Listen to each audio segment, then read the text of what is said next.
All right, Ryan, you wrote part 2 and 3 of the series about the possible free agent quarterbacks the Giants could try and grab in free agency, maybe as their future QB1 or just a placeholder type quarterback. So let's start with tier one free agent quarterbacks. Who do you have on that list? It's Sam Darnold and it's everybody else. And like that might scare people in New York who remember the Sam Darnold of the Jets. And honestly, he'd be coming in here, Brandon, with more pressure Yeah. as the Giants savior than he ever did coming in as the Jets first round pick in 2018. But he's a guy he's coming off a Pro Bowl year, 35 touchdown passes. His last two games were terrible. That'll probably knock, I don't know, 8 or $10 million off his APY price. But he's still the guy. I mean, he's the guy who's looking at the 3 year, 120-ish, 110-ish million-dollar contract the way Baker Mayfield resurrected his career, Geno Smith resurrected his career. Darnold's that guy this year who's going to get the biggest payday, who's coming in to free agency at the right time because there's just not a lot of draft pick quarterbacks teams are banking on, and there are a lot of quarterback teams that need a starting quarterback, so that's going to boost his market and his price. It's almost like I should have spoke with you before Paul because free agency is before the draft. But do you think Giants fans, two-part question, you think Giants fans would be okay with Sam Darnold signing to come here? And two, can he run a Brian Dable offense? It's like Brian Dable likes the Josh Allen, Daniel Joneses, who can kind of be mobile enough. I'll take them in reverse. Can he run it? I mean, he can run it better than some of the other guys we're going to talk about because he's a better player. To me, I always think, Brandon, you played the game. Like it's on the coach, it's not on the player. Like Brian Daboll would have, if that's his quarterback, then he has to adjust what he wants to do. He can't just jam a square peg in a round hole. Yeah. Like you have to get away from your quarterback actions and you have to call plays that fits Sam Darnold's strength, more play actions or bootlegs or whatnot. So like I think if you get a talented player, you have to change your game. You have to amend your offense. You can't expect it to be the other way. You can't expect Sam Darnold to have to run the ball the way Josh Allen and Daniel Jones did. And then remind me, Brandon, what was the first one? You think Giants fans are going to like that with No, I all the don't. No, I pressure? don't. Yeah. No, I don't. No, I don't think they'd be happy. I think they'd see the numbers, whatever, with 3 years, 110, and they'd have flashbacks to Daniel Jones and his 4 year, $160 million extension.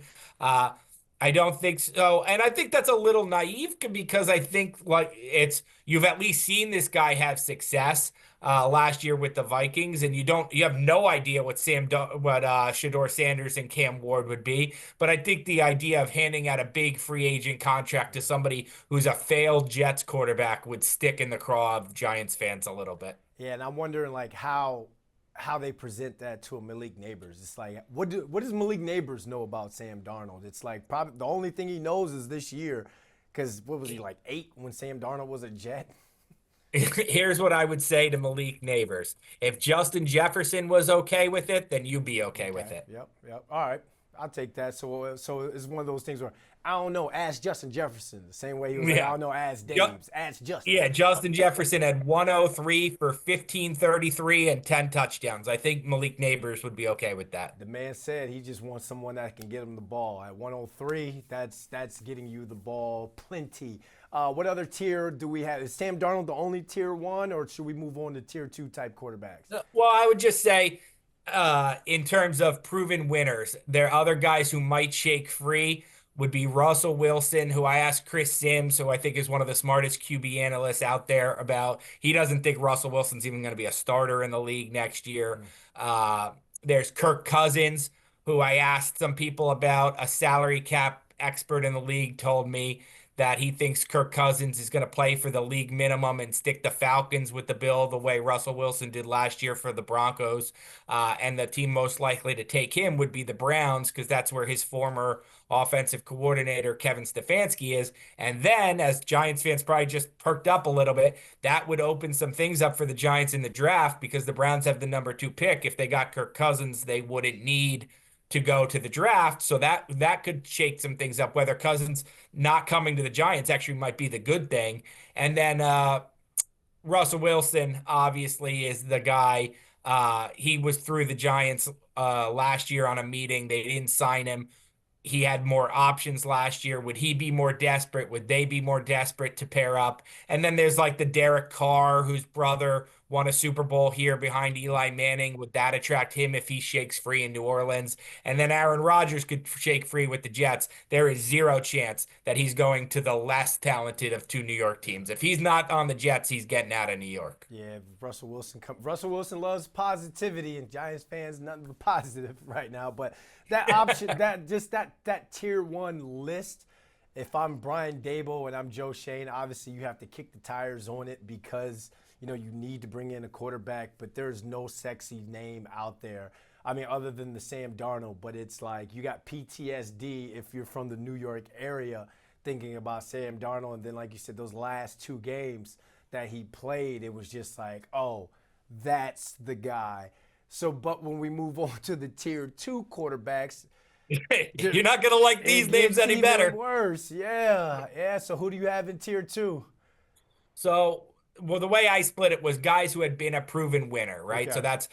that was Darnold, that was Cousins. We've seen him win games. Yep. We've seen Russell Wilson Super Bowls. We've seen Carr in the playoffs. We've seen the guys I mentioned before, and then I split it into guys who are basically ride this quarterback carousel every year, right? It's Yeah. the non-proven win. It's the Jacoby Brissett, the bridge guys, the caretakers, the Jacoby Brissetts, the Jameis Winstons, the Andy Daltons. So those guys came up, and it was like, oh, Jameis Winston could at least keep neighbors happy, and he could at least allow you to evaluate some things on your team. That's how it was explained to me. That's not going to excite Giants fans, but it's like you could run a functional offense and get some evaluations. Well, okay, that's fine. Jacoby Brissett, we saw this year, he'd be like a 6 game caretaker to whatever second round draft pick if you took Quinn Ewers or somebody like that, that's what's going to end up happening. That happens to Brissett every year. It's like the Tyrod Taylor thing, Mm. basically. The two names that were thrown in were a couple of 2021 draft picks. They haven't been on this cycle of uh, changing teams every year, but they could be. And that's Mac Jones, who's been a starter before, was just a backup for the Jaguars, played maybe on his second term. He knows a little bit more. Obviously, he made a Pro Bowl in the playoffs with the Patriots. Could somebody scratch something out of Mac Jones? And then the other one that came up that people thought was probably the best option in this group, I saved for last, and that's Justin Fields. He's a guy fits kind of like you were saying before. Dable likes that running quarterback, dual threat. He fits that. He obviously had some success with the Steelers before he was benched for Russell Wilson. He has made plays for the Bears. He has starting experience. It wouldn't be a big commitment. You're talking like a 1 year, $10 million contract. Like basically, if you don't want to pay Sam Darnold $40 million a year, you want to pay next year Sam Darnold. Who's the guy who next year is going to outperform his contract? Maybe that's Justin Fields. Maybe that's the guy with some starting experience who fits the offensive system, who can hide some liabilities on the offensive line and in the running game with his athleticism.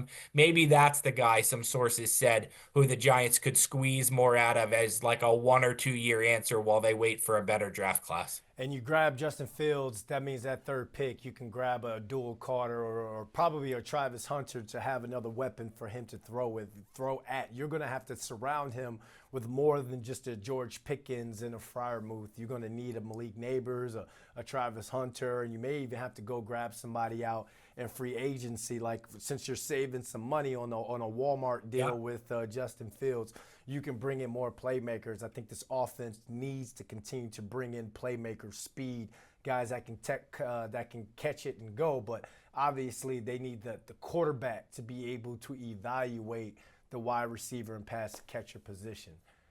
I just think, Brandon, everybody's looking to be the Commanders, and it's like, how do we get the Yeah, quarterback who changes yeah. everything? It's okay to be the like 2013 Seahawks and build up a really good team and then add Russell Wilson. Like it's okay to build the Giants have a bad team. Like build up the roster and then add your quarterback. That's okay. The problem is Joe Shane and Brian Dable might not have the timeline to do that, so they're under a little more urgency. All right. Ryan Dunleavy, thanks for hopping on with us, man.